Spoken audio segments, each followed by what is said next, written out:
En los valles sombríos de los picos de Europa, donde el tiempo parece haberse detenido entre cumbres de piedra y bosques de hayas, el año 1948 era un susurro de heridas mal curadas. La guerra había terminado sobre el papel, pero sus sombras se extendían, largas y frías, sobre las vidas de quienes quedaron. En una pequeña aldea anidada en ese paisaje vivía Elara Montes, una mujer cuya belleza había sido esculpida más por el dolor que por la alegría. Sus ojos, del color del musgo húmedo, guardaban una tristeza antigua, y sus manos, encallecidas por el trabajo en la pequeña parcela de tierra que le quedaba, eran el mapa de su lucha. Elara era viuda.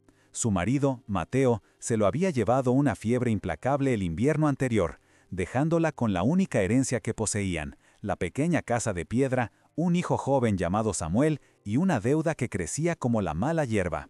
La deuda pertenecía a don Ricardo Balbuena, el cacique de la comarca, un hombre cuya riqueza se había construido sobre las ruinas de las fortunas ajenas. Su opulencia era un insulto silencioso, visible en el imponente hispano-suiza con el que recorría los caminos de tierra, levantando nubes de polvo sobre la miseria de sus vecinos. Don Ricardo codiciaba la tierra de Elara, la última pieza que le faltaba para completar su imperio de valles y montañas. Una tarde gris de otoño, cuando el viento aullaba como un lobo hambriento, el capataz de don Ricardo golpeó su puerta. No traía palabras de consuelo, sino un papel sellado que se sintió como una losa de hielo en sus manos, la orden de desahucio. Tenía un mes para pagar una suma imposible o abandonar la casa que había sido de sus abuelos. El mundo de Elara se desmoronó. El aire se volvió denso, cargado con el olor a polvo y a un miedo rancio que le supo amargo en la boca, un preludio del sabor de la indigencia que se avecinaba. Esa noche, mientras Samuel dormía un sueño inocente, ella velaba junto al fuego moribundo de la chimenea. Las llamas danzaban sobre su rostro, iluminando las lágrimas silenciosas que lo recorrían, cada una un recuerdo robado. Salir de allí significaba la miseria absoluta, quizás un orfanato para su hijo y un destino incierto para ella. El frío de la estancia de piedra no era nada comparado con el hielo que se instalaba en su alma, un frío que nacía de la certeza de haber sido abandonada por el mundo, dejada a merced de los lobos. Fue entonces cuando recordó, una memoria lejana, una promesa susurrada por Mateo en una noche de tormenta. Si alguna vez el mundo te da la espalda, Elara, había dicho él con la voz baja y seria, ve a la vieja cabaña de Íñigo, el guardabosques, el bosque protege a los suyos. Íñigo era un viejo amigo de la familia, un hombre solitario que había muerto hacía años, y su cabaña llevaba abandonada desde entonces. Era una esperanza frágil, casi insensata, pero era la única que le quedaba. Al amanecer, con un pequeño saco de pertenencias y la mano de Samuel firmemente aferrada a la suya, Elara dejó atrás el único hogar que había conocido. El sonido de la puerta de madera al cerrarse resonó en el silencio del valle como una sentencia definitiva. Caminó en dirección al corazón del bosque, un lugar del que los aldeanos hablaban en susurros, un lugar de leyendas y sombras. Huía del lobo que la perseguía, adentrándose voluntariamente en las fauces de lo desconocido, porque a veces la única forma de sobrevivir es abrazar el miedo. Poco sabía ella que el verdadero secreto de aquel lugar no eran los fantasmas que susurraban entre los árboles, sino algo mucho más poderoso, algo que cambiaría para siempre el destino de su familia. Antes de continuar, suscríbete al canal, comparte y deja tu like, porque el final de esta historia te va a sorprender. Y cuéntame en los comentarios, ¿tendrías el valor de entrar en un lugar maldito si fuera la única esperanza para tus hijos? Para comprender la profundidad de su caída, es necesario retroceder en el tiempo apenas 2 inviernos atrás, cuando la casa de piedra no era una tumba de silencios, sino un nido de calor y risas.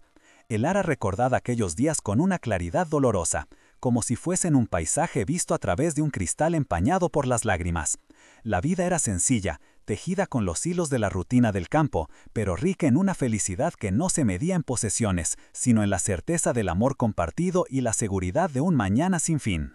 Mateo era el ancla de su mundo, un hombre de pocas palabras pero de una bondad inmensa, cuya presencia llenaba cada rincón de la casa. Elara recordaba el sonido de sus botas sobre la tierra al volver del campo, el olor a sudor y a heno que traía consigo, y la forma en que sus manos, ásperas y agrietadas por el trabajo, se volvían increíblemente suaves al acariciar su mejilla o el cabello de su hijo Samuel. Era una existencia humilde, pero completa, un universo contenido en 4 paredes de piedra y un pequeño huerto. Cada estación traía consigo su propio ritmo y sus pequeñas alegrías. El verano era el aroma de los tomates madurando al sol y las cenas al aire libre, bajo un manto de estrellas que parecían al alcance de la mano. El otoño era la recolección de las castañas en el bosque, con Samuel corriendo entre los árboles mientras sus risas resonaban en el aire fresco. Incluso el invierno, con su frío implacable, tenía su encanto en el calor del hogar, con el crepitar del fuego en la chimenea y el sabor reconfortante de un guiso caliente. Aquella felicidad, sin embargo, era frágil como el hielo de la primera escarcha. El último invierno había llegado con una ferocidad inusitada, un lobo blanco que aullaba en las cumbres y descendía a los valles con un aliento gélido. Trajo consigo la enfermedad, una fiebre que se aferró al pecho de Mateo con la tenacidad de una zarza. Al principio, el ara creyó que sería como otras veces, un mal pasajero que se curaría con caldos calientes y hierbas del monte. Pero esta vez fue diferente. La fiebre no cedía. Ardía en el cuerpo de Mateo, consumiendo sus fuerzas día tras día, robándole el color de la piel y el brillo de los ojos. El ara luchó contra ella con la desesperación de un animal acorralado, vendiendo las pocas gallinas que tenían para comprar medicinas en el pueblo, pasando noches en vela a su lado, humedeciendo sus labios resecos con un paño. El olor de la habitación se transformó, mezclando el aroma familiar de la leña quemada con el hedor agrio y metálico de la enfermedad. El mundo exterior se desvaneció para ella. Su única realidad era la cama donde su marido se consumía lentamente.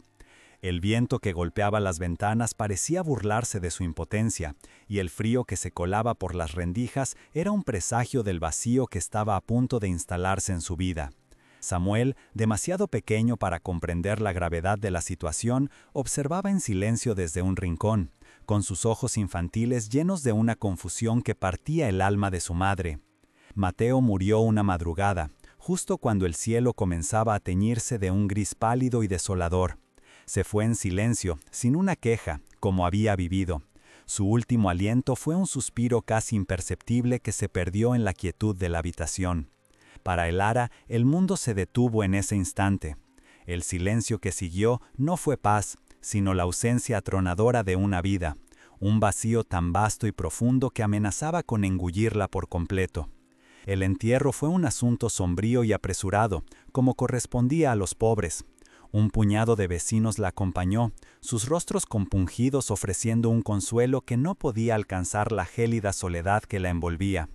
Vio cómo la tierra oscura cubría el ataúd de pino barato y sintió como si una parte de ella misma estuviera siendo enterrada junto a Mateo. A partir de ese día, la casa dejó de ser un hogar para convertirse en un mausoleo. Fue en medio de ese duelo crudo cuando la sombra de don Ricardo Balbuena comenzó a proyectarse sobre su vida. Ya lo conocía, por supuesto. Todos en la comarca conocían al cacique, un hombre cuya fortuna había florecido misteriosamente sobre las cenizas de la guerra. Su poder no residía en un título nobiliario, sino en el miedo que inspiraba y en la red de deudas y favores con la que tenía atrapado a medio valle.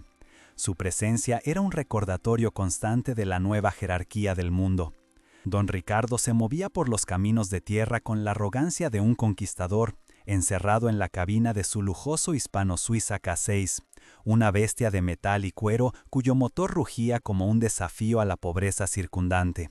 El polvo que levantaba a su paso era como una metáfora de su desprecio, una nube de indiferencia que cubría las humildes existencias de quienes lo veían pasar. Su riqueza no era discreta, era una ostentación deliberada, un arma para humillar. Él había sido quien le prestó a Mateo el dinero para las semillas 2 años atrás, tras una cosecha desastrosa. Las condiciones eran usureras, un pacto con el diablo que Mateo había firmado por pura desesperación con la esperanza de poder recuperarse. Pero la tierra era caprichosa y la suerte esquiva, y la deuda, lejos de disminuir, había crecido con intereses que se multiplicaban como una plaga, una soga invisible que se apretaba cada vez más alrededor de sus cuellos. Con Mateo muerto, don Ricardo vio su oportunidad. La pequeña parcela de El Ara era la última que se interponía en su plan de adueñarse de todo el Valle Norte. Para él no era más que un trozo de tierra en un mapa, una cifra en sus libros de contabilidad. No veía la casa donde una familia había reído y amado, ni el huerto que había sido cultivado con manos sangrantes. Solo veía un obstáculo para su ambición desmedida. La primera visita del capataz fue unas semanas después del entierro. Un hombre corpulento y de mirada hosca que ni siquiera se quitó el sombrero para hablarle. Sus palabras fueron pocas y cortantes, un recordatorio de la deuda, una amenaza velada envuelta en una falsa condolencia. El Ara sintió el primer latigazo del miedo real, un terror frío que no tenía que ver con el duelo, sino con la supervivencia. La pérdida de su marido la había dejado vulnerable, expuesta a los depredadores. Los meses que siguieron fueron una lenta agonía. El Ara trabajaba de sol a sol, intentando arrancar de la tierra lo suficiente para alimentar a su hijo y aplacar al monstruo de la deuda. Pero era una batalla perdida de antemano. Cada moneda que lograba ahorrar era insignificante frente a la montaña de intereses que se acumulaba como una plaga. La generosidad de los vecinos que compartían con ella lo poco que tenían era un bálsamo, pero no una solución. Sentía las miradas de don Ricardo sobre ella cada vez que iba al pueblo. No era una mirada de deseo, sino de posesión, la misma que un coleccionista dirige a un objeto que codicia. La observaba desde la distancia, con una sonrisa apenas perceptible en sus labios, saboreando su poder, disfrutando de la lenta asfixia de su víctima. La humillación era un veneno que se filtraba en su alma, la sensación de ser una pieza impotente en el juego de un hombre cruel. Y entonces llegó aquella tarde de otoño, la del viento aullador y el cielo del color del plomo.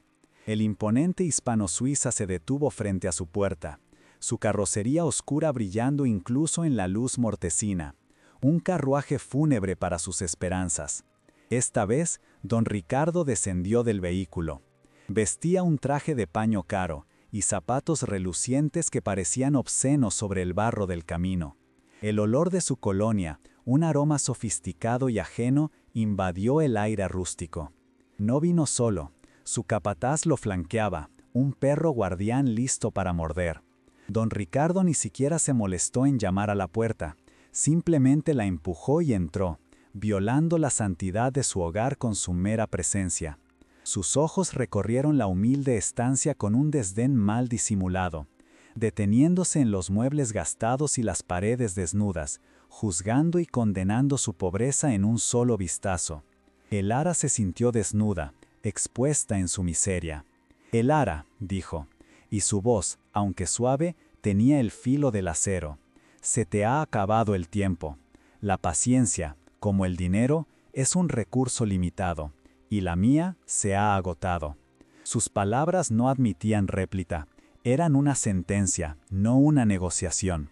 Sostenía en su mano enguantada el papel que cambiaría su vida para siempre, la orden de desahucia, un documento frío e impersonal que aniquilaba generaciones de historia familiar. Ella intentó suplicar, las palabras se atropellaban en su boca, hablando de su hijo, pidiendo más tiempo, un poco de piedad. Pero sus súplicas rebotaban contra la indiferencia de don Ricardo como piedras contra un muro de granito. Él la escuchaba con una expresión de aburrimiento, como si el drama de su ruina fuera un espectáculo tedioso. Para él, su desesperación no era humana, era simplemente un inconveniente molesto. La piedad no paga las deudas, sentenció él, con una frialdad que le heló la sangre. Tu marido fue un necio al pensar que podía desafiar las circunstancias, y tú eres una necia si crees que las lágrimas pueden cambiar el curso de los negocios. La crueldad de sus palabras fue un golpe físico. No solo la despojaba de su hogar, sino que también insultaba la memoria de Mateo, profanando el último refugio sagrado que le quedaba. Fue entonces cuando Samuel, asustado por las voces, salió de detrás de su madre. Se aferró a su falda, sus pequeños ojos fijos en la figura imponente y amenazadora del cacique. En su mirada infantil se reflejaba un terror puro, instintivo, el miedo de la presa ante el depredador. Ver ese pánico en el rostro de su hijo fue lo que finalmente rompió a el Ara por dentro. Don Ricardo posó su mirada en el niño por un instante, y una sonrisa torcida se dibujó en sus labios. No era una sonrisa de amabilidad, sino de triunfo. Ver a madre e hijo desamparados y a su merced parecía proporcionarle un placer perverso. Era la confirmación definitiva de su poder absoluto. Se inclinó ligeramente y dijo, con una voz falsamente dulce: «No te preocupes, muchacho. Pronto tendrás un nuevo hogar. El mundo es grande para los huérfanos». Aquella estocada final la dejó sin aliento. La amenaza velada de separarles, de enviar a Samuel a un orfanato, fue el acto de crueldad supremo. En ese momento, el Ara comprendió la verdadera naturaleza del hombre que tenía delante. No era solo codicioso, era un ser desprovisto de cualquier atisbo de compasión, un monstruo que se alimentaba del sufrimiento ajeno. Su dolor era el festín de él. Sin decir una palabra más, don Ricardo dejó caer la orden de desahucio sobre la mesa. El papel pareció pesar 1 tonelada. Luego se dio la vuelta con la misma elegancia displiciente con la que entró y se marchó. El sonido de la puerta del Hispano-Suiza cerrándose fue como el portazo de una celda. El motor arrancó con un rugido que hizo temblar los cristales de la ventana, y el coche se alejó, dejándolos solos en un silencio aplastante, envueltos en el olor a polvo y a desesperanza. El Ara permaneció inmóvil en el umbral de su casa, con la orden de desahucio temblando en su mano como una hoja seca. El rugido del Hispano-Suiza de don Ricardo se desvaneció en la distancia, dejando tras de sí un silencio tan profundo y pesado que parecía tener una forma física, una bestia invisible que se apoderaba de cada rincón de la estancia. El olor a colonia cara del cacique aún flotaba en el aire, una profanación olfativa que se mezclaba con el aroma familiar a leña y a pan pobre. El mundo de El Ara se había encogido hasta caber en aquella habitación fría, y su futuro se había arrugado como el papel que sostenía. El primer día de su nueva vida fue un errar sin rumbo por los mismos caminos que antes recorría con un propósito. Con un pequeño atillo a la espalda y la mano de Samuel firmemente asida a la suya, se convirtió en una extraña en su propia tierra. Las puertas de los vecinos, antes abiertas para compartir un trozo de pan o una palabra de consuelo, ahora se cerraban a su paso. No era maldad lo que veía en los ojos de quienes la rehuían, sino miedo, el terror cerval al poder de don Ricardo, una plaga que contagiaba el alma y paralizaba la compasión. La primera noche fue la más cruel. El frío de noviembre descendió de las cumbres con dientes afilados, un frío húmedo que se calaba hasta los huesos y parecía congelar la sangre en las venas. Encontraron refugio precario bajo el soportal de la iglesia, un espacio sagrado que, sin embargo, no ofrecía calor alguno. El Ara envolvió a Samuel con su propio mantón, sacrificando su escaso calor por el de su hijo, y se acurrucó contra la piedra helada.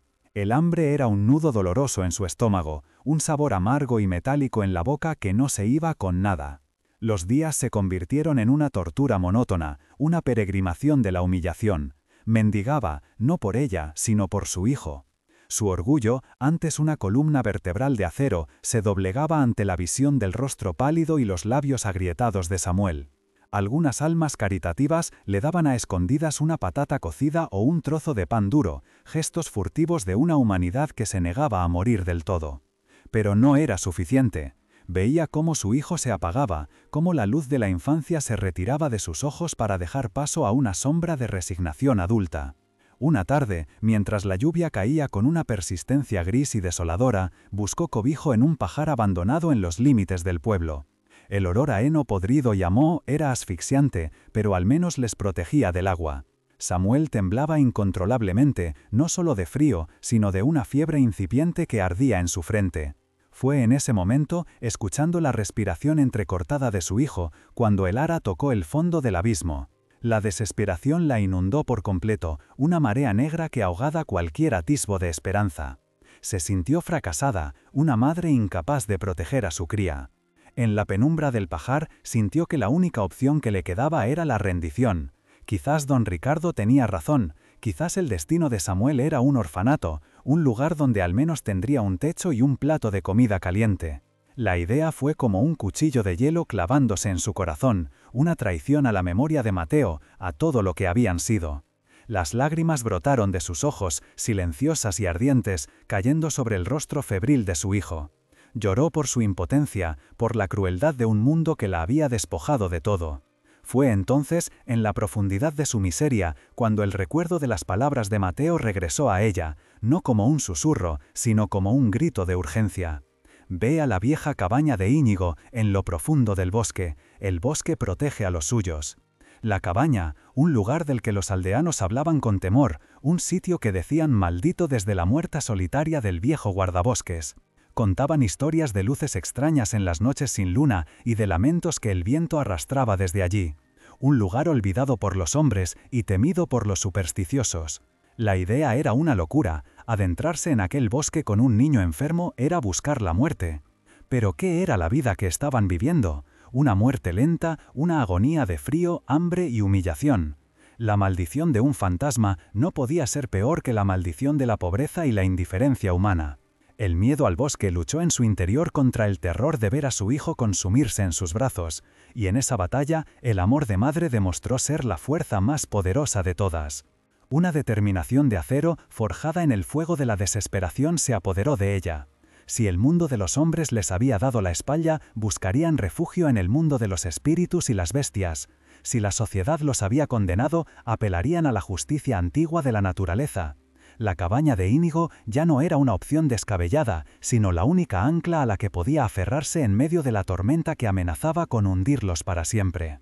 La historia de esta madre es un reflejo de la fuerza que nace cuando todo parece perdido, un recordatorio de que la valentía a veces reside en dar un paso más en la más absoluta oscuridad. Si su coraje te inspira, si su lucha resuena en tu alma, comparte este relato para que su luz llegue más lejos. Acompáñanos en este viaje suscribiéndote al canal, para que juntos podamos seguir desenterrando las historias de aquellos a quienes la historia intentó olvidar. Al amanecer, la lluvia había cesado, dejando un aire limpio y gélido.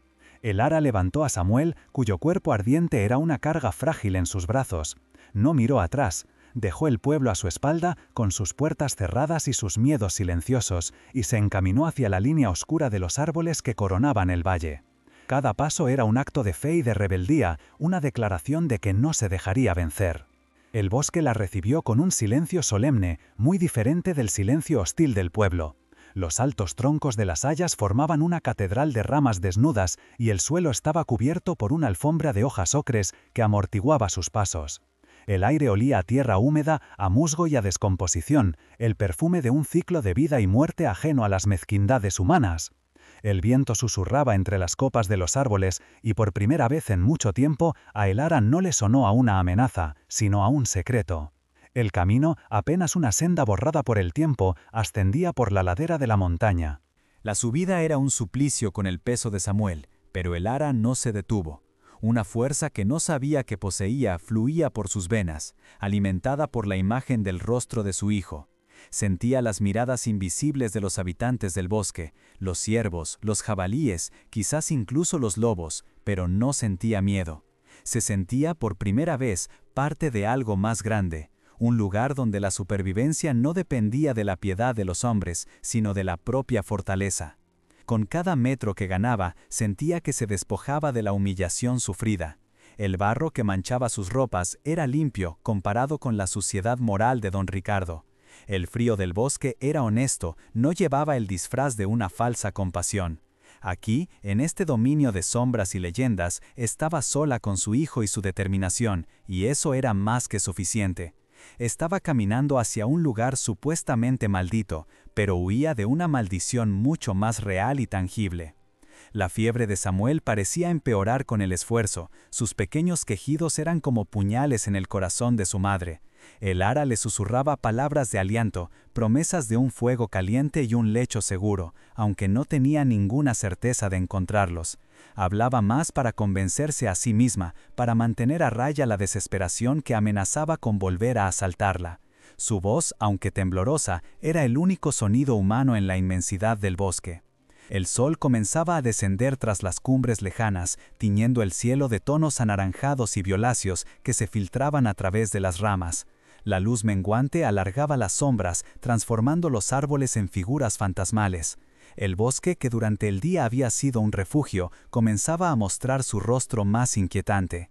Era la hora en que las leyendas cobraban vida, la hora en que el miedo podía devorar la razón. pero el ara siguió adelante, guiada por un instinto primario, el de una madre loba buscando su guarida. Finalmente, cuando la oscuridad amenazaba con devorar los últimos vestigios de luz, la vio. La cabaña de Íñigo no era más que una silueta encorvada contra el cielo morado, una joroba de piedra y pizarra casi completamente consumida por el abrazo posesivo de la hiedra y los arbustos. Parecía una tumba olvidada más que un refugio, y el silencio que la rodeaba era tan denso y antiguo que el ara sintió que estaba profanando un lugar sagrado solo con su presencia. El aire era pesado, cargado con el olor a descomposición vegetal y a la soledad de décadas. Avanzó con el corazón encogido, apartando las ramas que arañaban su rostro como los dedos de un espectro. La puerta de madera de roble, hinchada por la humedad y cubierta de un líquen verdoso, se resistió a sus empujones. Cuando finalmente cedió con un gemido prolongado y agónico que resonó en la quietud del bosque, una ráfaga de aire viciado salió del interior, un aliento fétido a polvo estancado, a excrementos de roedores y al olor inconfundible del abandono. Era la esencia misma del olvido, un aroma que le heló la esperanza. Avanzó con el corazón encogido, apartando las ramas que arañaban su rostro como los dedos de un espectro. La puerta de madera de roble, hinchada por la humedad y cubierta de un líquen verdoso, se resistió a sus empujones.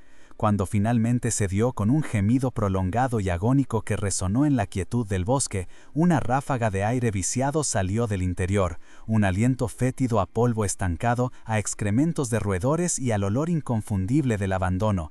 Era la esencia misma del olvido, un aroma que le heló la esperanza. El interior era una cueva de sombras, una única estancia donde los muebles, apenas una mesa coja y un par de sillas desvencilladas, parecían fantasmas cubiertos por un sudario de telarañas. El hogar, un gran hueco de piedra ennegrecido por el hollín de fuegos extinguidos hacía mucho tiempo, era una boca oscura y fría. El suelo era de tierra pisada y lajas de piedra desiguales, cubierto por una alfombra de hojas secas que habían entrado por las grietas del tejado. A pesar de todo, era un techo, un escudo contra el viento y la noche. Depositó a Samuel con una delicadeza infinita sobre el camastro de madera, cuya paja podrida crujió bajo su peso. El niño gemía en su sueño febril, ajeno al desolador panorama que les rodeaba. Para el ara, sin embargo, la visión de aquella ruina no era un final, sino un principio. La desesperación se había transformado en una energía febril, una necesidad animal de crear un nido, de arrancar un poco de calor y seguridad de las fauces de la nada. La supervivencia era ahora su única religión. Su primera tarea fue el fuego. La leña apilada junto al hogar estaba húmeda y cubierta de moho, pero con la tenacidad de una hormiga fue partiendo las ramas más secas de su interior. Sus manos, entumecidas por el frío, temblaban mientras hacía saltar una chispa del viejo pedernal que llevaba en el bolsillo, un regalo de Mateo. Una y otra vez, la chispa moría en la yesca húmeda. Las lágrimas de frustración se congelaban en sus mejillas, pero no se rindió. El llanto de su hijo era el único combustible que necesitaba.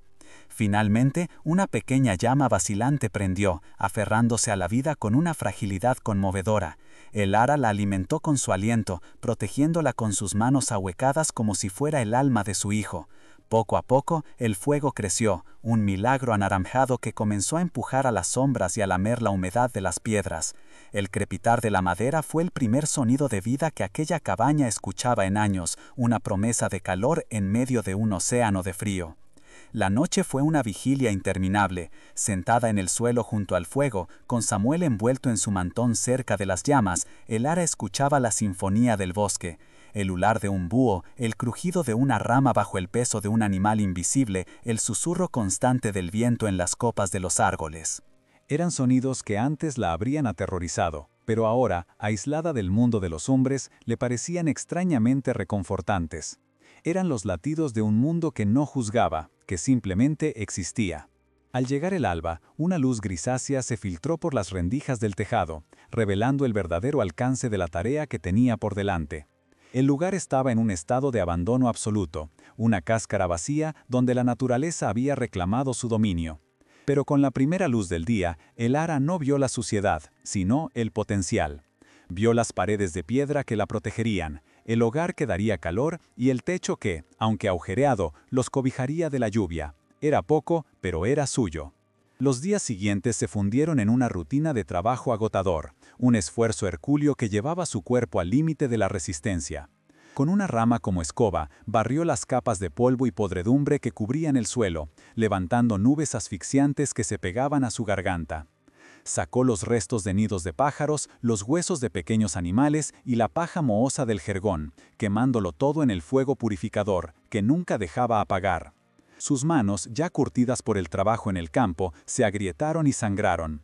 Se partió las uñas arrancando la hiedra que se había colado por la ventana sin cristales y se llenó de arañazos al trepar al tejado para tapar los agujeros más grandes con una mezcla de musgo, arcilla y ramas.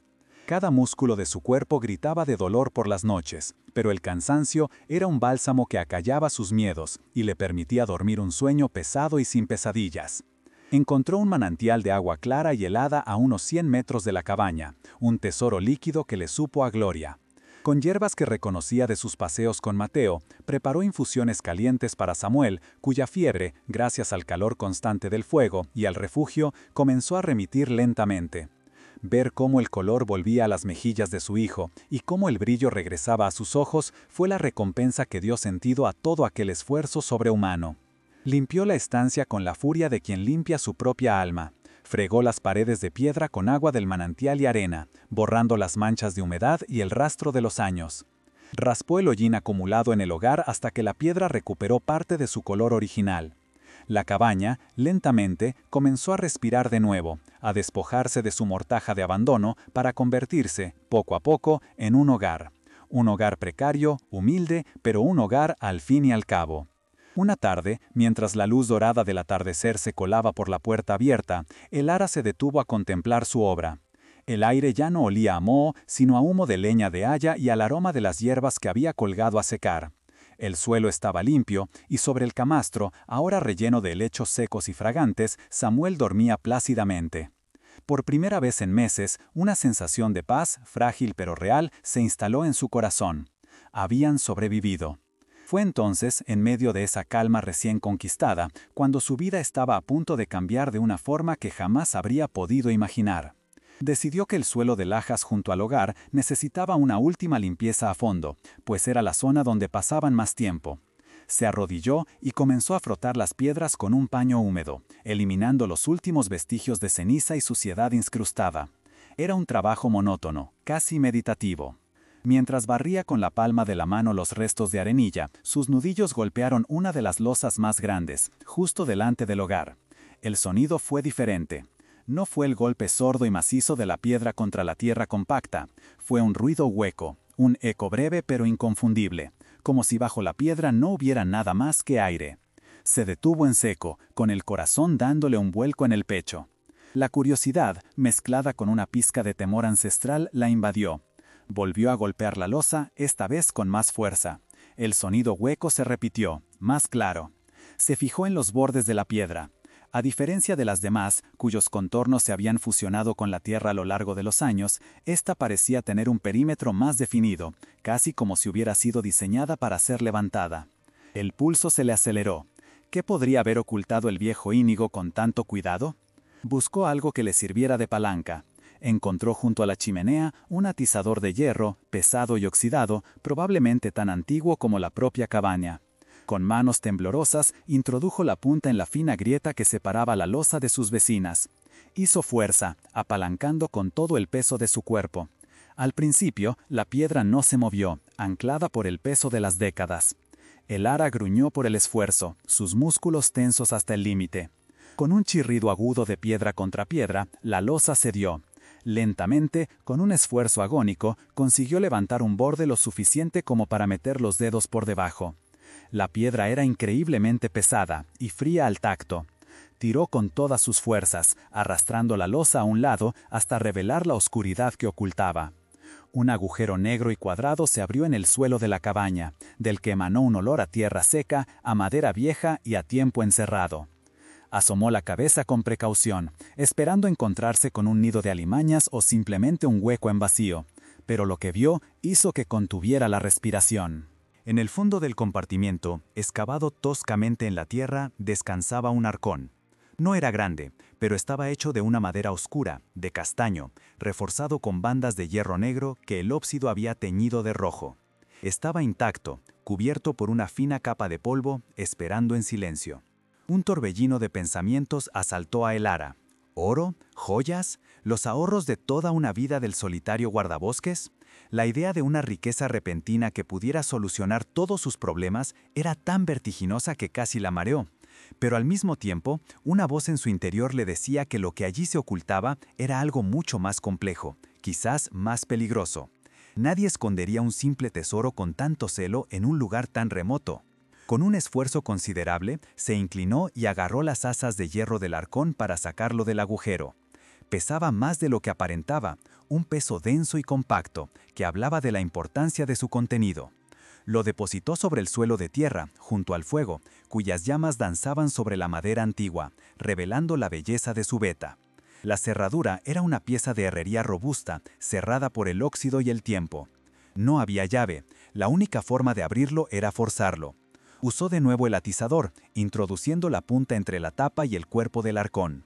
Hizo palanca con una mezcla de ansiedad y reverencia, como si estuviera a punto de cometer una profanación. El metal viejo gimió, la madera crujió en señal de protesta, y finalmente, con un chasquido seco y violento, la cerradura se rompió. Por un instante, Elara se quedó inmóvil, con el corazón latiéndole en la garganta. Levantó la pesada tapa con una lentitud casi ceremonial. El aire que salió del interior era una exhalación de la historia, un aroma penetrante a papel viejo, a cuero curtido y a tela guardada durante años. Sus ojos se adaptaron a la penumbra del interior, y lo que vio la dejó sin aliento. No había el brillo del oro ni el destello de las gemas. Lo que llenaba el arcón era algo mucho más inesperado y a primera vista decepcionante. En la parte superior, cuidadosamente colocado, reposaba un libro, un pequeño volumen de tapas gastadas cuyos caracteres dorados en el lomo aún eran legibles. Poeta en Nueva York, Federico García Lorca. Un nombre prohibido, un poeta asesinado cuyo trabajo era considerado un crimen por el nuevo régimen. El solo hecho de poseer aquel libro era motivo suficiente para ser encarcelada. El miedo, un escalofrío helado, recorrió su espalda. Debajo del libro había varios fajos de cartas, atados con un simple cordel de cáñamo. Eran decenas, quizás cientos de ellas, escritas en papeles de distinta calidad, algunos amarillentos y frágiles por el paso del tiempo. Y en el fondo del arcón, doblado con un cuidado reverencial sobre un trozo de paño de lino para protegerlo de la humedad, un pedazo de tela. Con manos temblorosas, lo desplegó. Los colores la golpearon con la fuerza de un recuerdo prohibido. Rojo, amarillo y morado, la bandera de la República. Elara se dejó caer sentada en el suelo, abrumada por el peso de su descubrimiento. Aquello no era un tesoro, era una tumba de secretos. Una caja llena de ideas peligrosas, de lealtades silenciadas y de un pasado que muchos se esforzaban por enterrar bajo una losa de miedo y olvido. ¿Qué hacía todo aquello allí? ¿Quién era en realidad Íñigo, el viejo amigo de su familia? Con una mezcla de pavor y una necesidad irrefrenable de comprender, tomó el primer fajo de cartas. Desató el cordel con dedos torpes y desplegó la primera hoja. La caligrafía le resultó familiar al instante, un golpe directo al corazón que le robó el aliento. Era la letra de Mateo, su Mateo. El primer renglón la dejó petrificada, leyendo una verdad que destrozaba el mundo que creía conocer. Querido Íñigo, el último grupo ha cruzado la frontera. Los Pirineos estaban nevados, pero los pájaros han llegado a su nido. La noticia, como una semilla llevada por el viento, viajó desde las alturas del bosque hasta los valles y se plantó en los oídos fértiles del pueblo. Nadie sabía con certeza cómo empezó el rumor. Quizás fue un cazador furtivo que al pasar cerca de la cabaña maldita vio el hilo de humo ascendiendo de la chimenea y en lugar de un fantasma imaginó a la viuda Montes contando monedas de oro. O tal vez fue la propia Elara, en una de sus escasas y sigilosas bajadas al pueblo en busca de sal, cuya mirada ya no era la de una bestia acorralada, sino la de alguien que guarda un secreto poderoso. La historia se adornó con cada boca que la repetía. La gente ávida de mitos en un mundo despojado de magia empezó a susurrar que el viejo Íñigo no era un simple guardabosques, sino el custodio de un tesoro de la guerra, quizás oro de la República escondido antes de la huida. La cabaña dejó de ser un lugar maldito para convertirse en el cofre de una fortuna legendaria.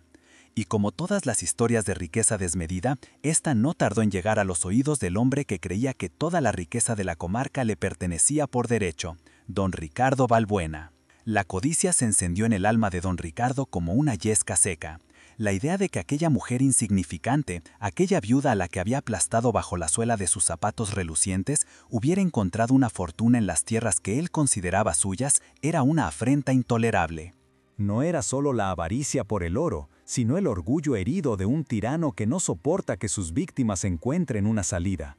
La humillación que él le había infligido debía ser total y definitiva, y la posibilidad de que ella escapara a su destino era una grieta en el edificio de su poder. Una mañana, cuando el sol aún no había conseguido disipar la niebla helada que se aferraba a los valles, el rugido familiar del motor del hispano-suiza desgarró el silencio matutino. El imponente vehículo, una pantera de acero negro y cromo, ascendió por el camino forestal hasta donde la senda se lo permitió, sus neumáticos caros escupiendo barro y piedras con desdén.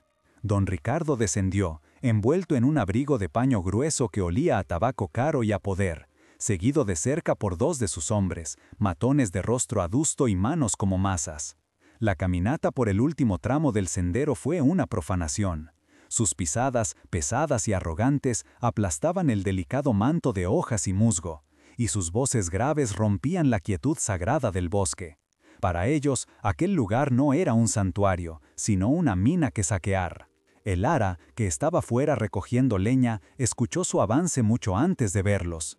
El sonido discordante de sus risas y el crujido de las ramas bajo sus pies fueron una alarma que le heló la sangre en las venas. Corrió hacia la cabaña, con el corazón martillándole en el pecho, y empujó a Samuel hacia el rincón más oscuro detrás del camastro. «No hagas ruido, pase lo que pase», le susurró, con una urgencia que transmitía el terror que sentía. Pero bajo el miedo, una corriente de fría determinación comenzó a fluir. Había pasado noches enteras leyendo aquellas cartas, absorbiendo la valentía de su marido, y no iba a permitir que aquellos buitres le arrebataran lo único que le quedaba, su dignidad. La puerta se abrió de una patada, con un estruendo que hizo temblar la estructura de la cabaña. Don Ricardo entró como una tormenta, sus ojos barriendo la humilde estancia con una mezcla de desprecio y anticipación febril. El olor de su colonia invadió el aire, un aroma artificial y agresivo que chocaba con el perfume terrenal de la leña y las hierbas secas. Sus dos hombres se apostaron a cada lado de la puerta, bloqueando la única salida, dos estatuas de brutalidad silenciosa. «Vaya, vaya, parece que la vida en el bosque te sienta bien, viuda», dijo don Ricardo. «Te he oído historias interesantes. Cuentan que has encontrado algo más que bellotas en mi bosque. Un tesoro, dicen. Y yo he venido a reclamar lo que es mío». Su voz era suave, casi melosa, pero tenía el filo de una navaja. Para él, aquello era un simple trámite, la recuperación de una propiedad perdida. El ara se mantuvo erguida, interponiéndose entre él y el rincón donde se escondía Samuel. Su cuerpo temblaba, pero su voz cuando habló fue sorprendentemente firme. La calma de su respuesta pareció irritarle. Él esperaba súplicas, lágrimas, no esa extraña y desafiante serenidad. «No me tomes por idiota, mujer», espetó, perdiendo la paciencia. Dio una orden seca a sus hombres. «Buscad, dadle la vuelta a este estercolero si es necesario. Quiero lo que sea que haya encontrado». Los matones se movieron con una eficiencia brutal, volcando la mesa, rajando el jergón de helechos con sus navajas, tirando al suelo las pocas vasijas de barro que el ara había conseguido limpiar. El sonido de la destrucción resonaba en el pequeño espacio, cada golpe un martillazo en el alma de el ara. Mientras sus hombres destrozaban su humilde hogar, don Ricardo se acercó a ella, invadiendo su espacio personal, su aliento fétido a coñac y tabaco golpeándole el rostro. Sus dos hombres se apostaron a cada lado de la puerta, bloqueando la única salida, dos estatuas de brutalidad silenciosa. «Vaya, vaya, parece que la vida en el bosque te sienta bien, viuda», dijo don Ricardo. «He oído historias interesantes. Cuentan que has encontrado algo más que bellotas en mi bosque. Un tesoro, dicen. Y yo he venido a reclamar lo que es mío». Su voz era suave, casi melosa, pero tenía el filo de una navaja. Para él, aquello era un simple trámite, la recuperación de una propiedad perdida. El ara se mantuvo erguida, interponiéndose entre él y el rincón donde se escondía Samuel. Su cuerpo temblaba, pero su voz cuando habló fue sorprendentemente firme. «Aquí no hay ningún tesoro, don Ricardo, solo pobreza, la misma que usted me dejó». La calma de su respuesta pareció irritarle. Él esperaba súplicas, lágrimas, no esa extraña y desafiante serenidad. «No me tomes por idiota, mujer», espetó, perdiendo la paciencia. Dio una orden seca a sus hombres. «Buscad, dadle la vuelta a este estercolero si es necesario. Quiero lo que sea que haya encontrado». Los matones se movieron con una eficiencia brutal, volcando la mesa, rajando el jergón de helechos con sus navajas, tirando al suelo las pocas vasijas de barro que el Lara había conseguido limpiar. El sonido de la destrucción resonaba en el pequeño espacio, cada golpe un martillazo en el alma de el Lara. Mientras sus hombres destrozaban su humilde hogar, don Ricardo se acercó a ella, invadiendo su espacio personal, su aliento fétido a coñac y tabaco golpeándole el rostro. «Vas a decirme dónde está, por las buenas o por las malas. Sé que Íñigo era un rojo lleno de secretos. Algo tuvo que dejar. Dinero de sus amigos fugitivos, joyas robadas a gente de bien. Habla, o haré que tu pequeño bastardo hable por ti». La mención de su hijo fue la chispa que encendió la pólvora. El miedo de Elara se evaporó, reemplazado por una furia blanca y pura, una rabia protectora que le dio una fuerza que no sabía que poseía. Lo miró directamente a los ojos, y por primera vez fue él quien sintió una punzada de inquietud ante la intensidad de su mirada. «Tienes razón», dijo ella, con una voz baja y cortante como el hielo. «He encontrado un tesoro mucho más valioso de lo que su mente avariciosa puede imaginar».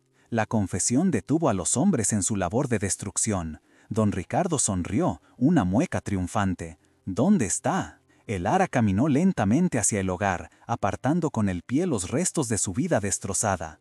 Se arrodilló, pero no para levantar la losa de piedra. En su lugar, tomó un puñado de cenizas frías del borde del fuego. Se levantó y las mantuvo en la palma de su mano. «El tesoro no es oro, don Ricardo, es memoria, y la memoria a veces quema más que el fuego». Dejó que las cenizas se escurrieran lentamente entre sus dedos, como la arena en un reloj de tiempo. «He encontrado los nombres de aquellos a los que usted vendió por un puñado de tierra. He encontrado a Julián el molinero, que le confió dónde escondía a su hermano, y a Isabel, la maestra, que creía que usted era su amigo». El rostro de don Ricardo palideó. La sonrisa se congeló en sus labios, convirtiéndose en una máscara de incredulidad y horror.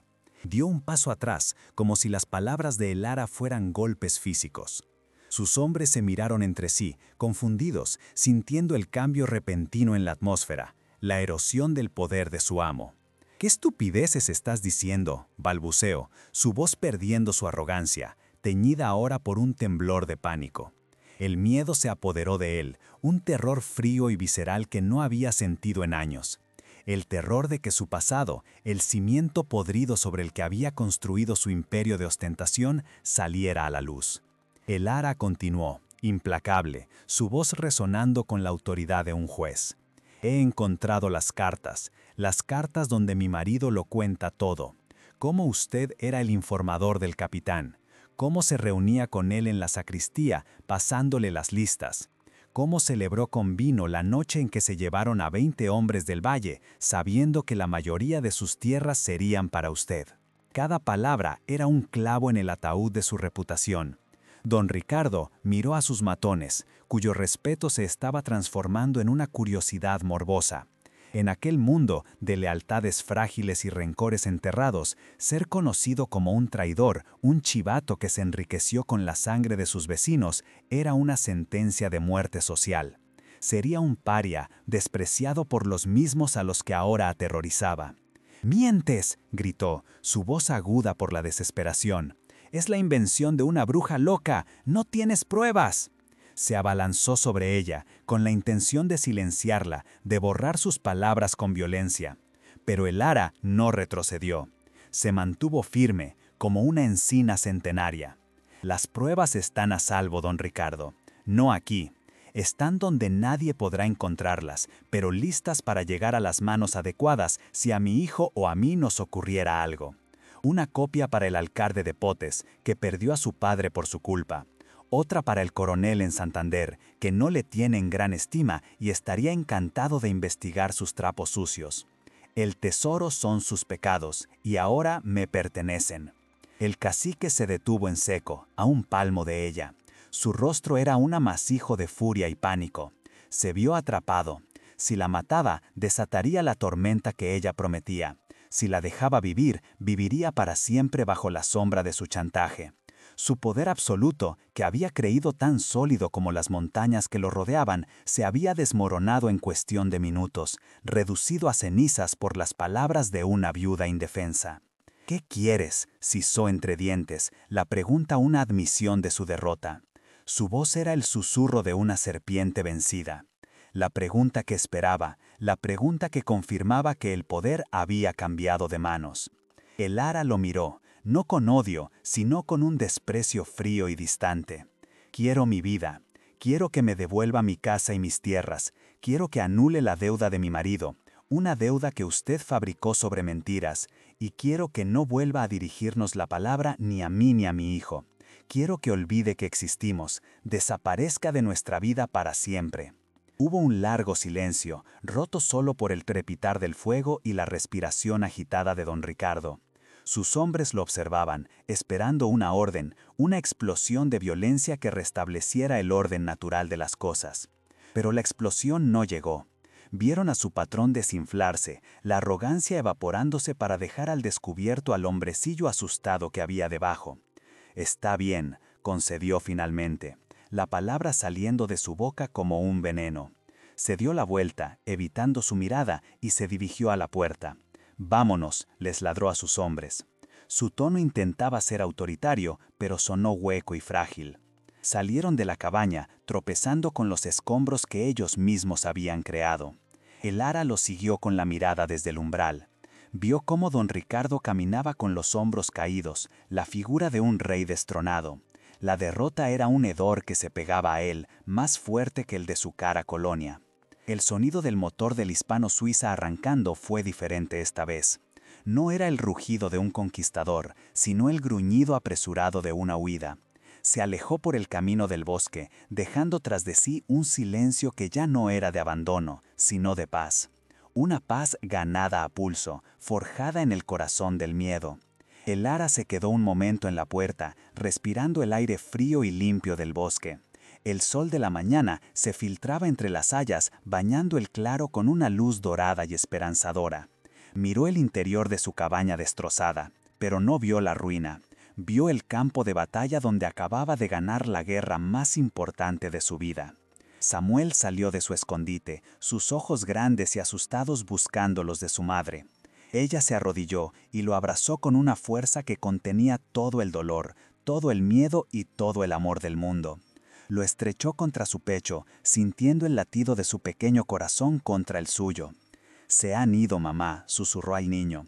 «Sí, mi amor», respondió ella, su voz quebrada por la emoción, mientras las lágrimas, esta vez de alivio y triunfo, corrían por sus mejillas. «Vamos a casa». El regreso a la casa de piedra fue un acto solemne, una reconquista silenciosa. La puerta de roble, que al cerrarse había sonado como una sentencia, se abrió con un gemido familiar que esta vez fue una bienvenida. El aire del interior aún guardaba un rastro fantasmal del perfume caro de don Ricardo, pero el ara lo barrió con el simple acto de abrir las ventanas, dejando que el viento limpio de la montaña purificara cada rincón. El olor a su propio hogar, una mezcla de leña, tomillo seco y el pan que pronto volvería a hornear, se reafirmó como el único soberano de aquel espacio. Esa primera noche, bajo el techo que había sido de sus abuelos, fue la más dulce de su vida. El ara observó a Samuel dormir en su propia cama. Su respiración tranquila y profunda era la música de su victoria. Ya no había piedras frías de iglesia, ni paja podrida de pajar, solo la calidez de las maranatas de lana y el silencio protector de las paredes que la habían visto nacer. Por primera vez en meses, la oscuridad no trajo consigo el miedo, sino un profundo y merecido descanso, una paz que se sentía tan sólida y real como la piedra de los muros. La noticia de la deuda perdonada corrió por el pueblo más rápido que un incendio en agosto. Nadie creyó que fuera un acto de generosidad. vieron la verdad en la forma en que el imponente hispano-suiza ya no levantaba nubes de polvo arrogante, sino que pasaba casi furtivamente, como una bestia herida que busca su guarida. El aura de poder omnipotente de don Ricardo se había agrietado, y a través de esa grieta la gente empezó a ver al hombre que había detrás, un matón cuya fuerza residía únicamente en el miedo que los demás le tenían. El temor que los aldeanos sentían hacia el Ara se transformó en un respeto silencioso y profundo. La mujer que había huido como un animal acosado había regresado con la dignidad intacta y la cabeza alta. Nadie sabía exactamente qué había ocurrido en las profundidades del bosque, pero entendían el lenguaje del poder. Comprendieron que ella había encontrado un arma más afilada que el dinero y más contundente que la violencia. Los saludos en la calle se volvieron más cálidos y una mañana encontró en su puerta una cesta con huevos y un trozo de queso fresco, una ofrenda anónima de una comunidad que empezaba a despertar. Con una energía que nacía de la libertad, el Ara se entregó a la tierra. Sus manos volvieron a hundirse en el suelo fértil de su huerto, pero esta vez no trabajaba con la desesperación de quien paga un tributo injusto, sino con la alegría de quien cultiva su propio futuro. La tierra, como si sintiera su nueva fuerza, pareció responder con una generosidad inusitada. Las cosechas fueron abundantes, y el sabor de las patatas y las alubias cultivadas en paz le supo a gloria bendita, el maná de la dignidad recuperada. El arcón y su contenido permanecieron en la cabaña del bosque. El Ara la visitaba de vez en cuando, no por miedo, sino por gratitud. Aquel lugar se había convertido en un santuario, y el secreto que guardaba era una carga y una bendición. Era el legado de su marido, la prueba de su heroísmo silencioso y el ancla de su propia fortaleza. A menudo se sentaba junto al hogar apagado y releía las cartas, no como una amenaza que blandir, sino como un recordatorio de que la verdadera riqueza no se mide en tierras ni en monedas. La decadencia de don Ricardo fue un proceso lento y corrosivo, como el óxido que devora el hierro. Privado del miedo como principal herramienta, su imperio de usura y extorsión comenzó a desmoronarse. Los tratos ya no eran tan favorables, las deudas se pagaban con retraso, y su palabra ya no era ley. Su ostentación, antes un símbolo de estatus inalcanzable, empezó a parecer vulgar y vacía. El brillo del hispano-suiza ya no deslumbraba, solo recordaba a todos la fragilidad de un poder construido sobre la traición. Meses después, sus caminos se cruzaron en la plaza del pueblo. Don Ricardo, que salía de la taberna, se encontró de frente con el Ara que volvía del mercado con su cesta llena. Por un instante el tiempo se detuvo. Él, el hombre que poseía medio valle, se encogió visiblemente, su rostro perdiendo el color. Evitó su mirada, bajando los ojos hacia el empedrado como un siervo ante su señora. Sin una sola palabra, se hizo a un lado para dejarla pasar. Aquel gesto de sumisión, visto por todos, fue su humillación final y la coronación definitiva de la victoria de el Ara. Los años pasaron, arrastrando consigo los malos recuerdos como el río arrastra las hojas secas en otoño. El valle fue sanando lentamente sus heridas, y con él la familia de el Ara floreció. La pequeña casa de piedra se mantuvo humilde, pero nunca más conoció la escasez. Se llenó de la risa de Samuel, que crecía fuerte y recto como los robles del monte, con la mirada clara de quien no ha conocido el yugo del miedo. Samuel se convirtió en un joven de mente despierta y manos trabajadoras. El Ara se aseguró de que estudiara, de que aprendiera a leer y escribir no solo palabras, sino el lenguaje de la tierra y la dignidad.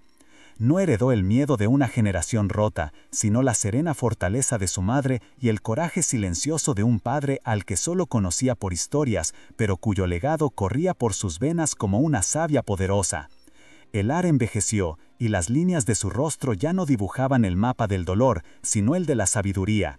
En la comarca dejó de ser la viuda para convertirse en Doña el Ara, un título no de riqueza, sino de un respeto ganado a pulso.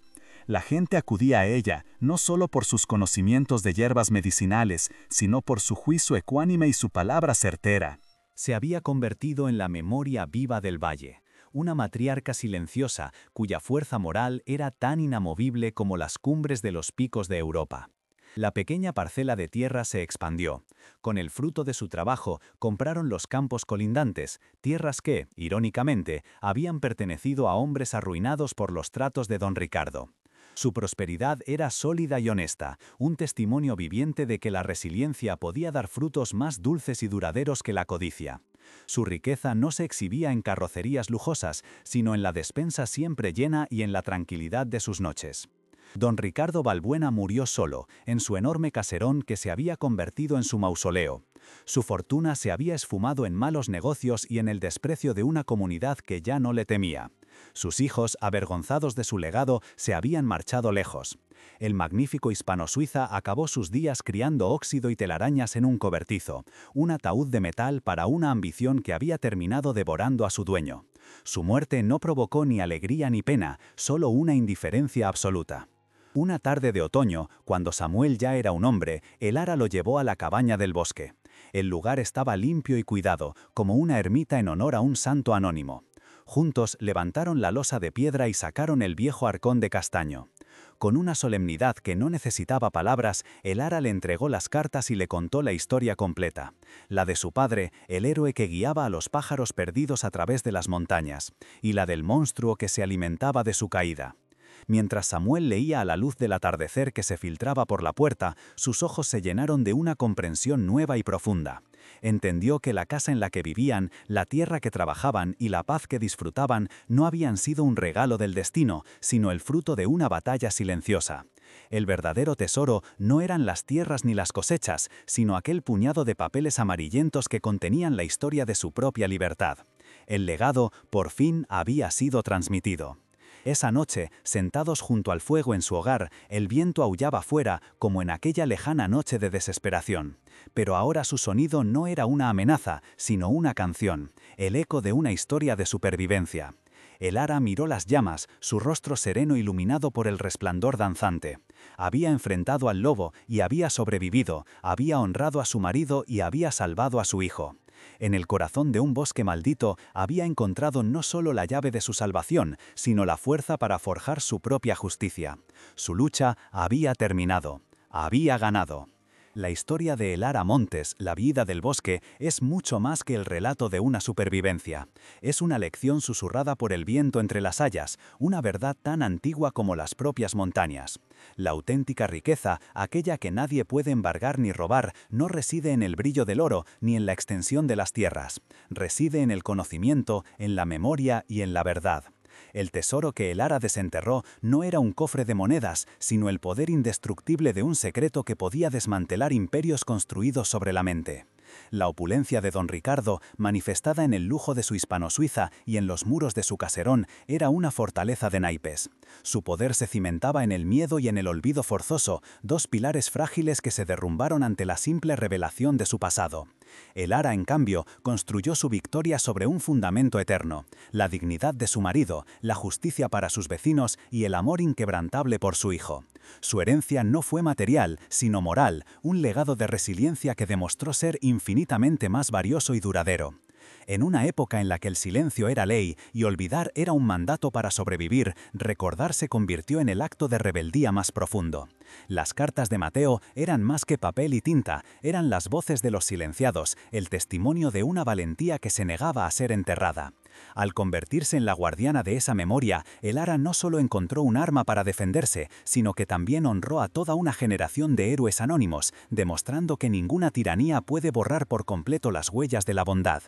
Su viaje la transformó. La mujer que huyó al bosque era una víctima acorralada, una hoja a merced de la tormenta. Pero la mujer que regresó era una encina de raíces profundas, inamovible. No encontró su fuerza en la debilidad de su enemigo, sino en su propio interior, alimentada por el descubrimiento de la verdadera naturaleza de su marido y por la necesidad primordial de proteger a su hijo. Su historia nos enseña que la adversidad más cruel puede ser la forja donde se temple el acero de nuestro carácter. La justicia que alcanzó no fue ruidosa ni sangrienta, fue un veredicto silencioso dictado en la plaza de un pueblo, un cambio de poder que se midió en una mirada desviada y en un gesto de sumisión. Don Ricardo no fue destruido por la espada, sino por la verdad. Su derrota fue la prueba de que los monstruos más temibles a veces se encogen hasta convertirse en figuras patéticas cuando se les arranca la máscara del miedo con la que someten a los demás.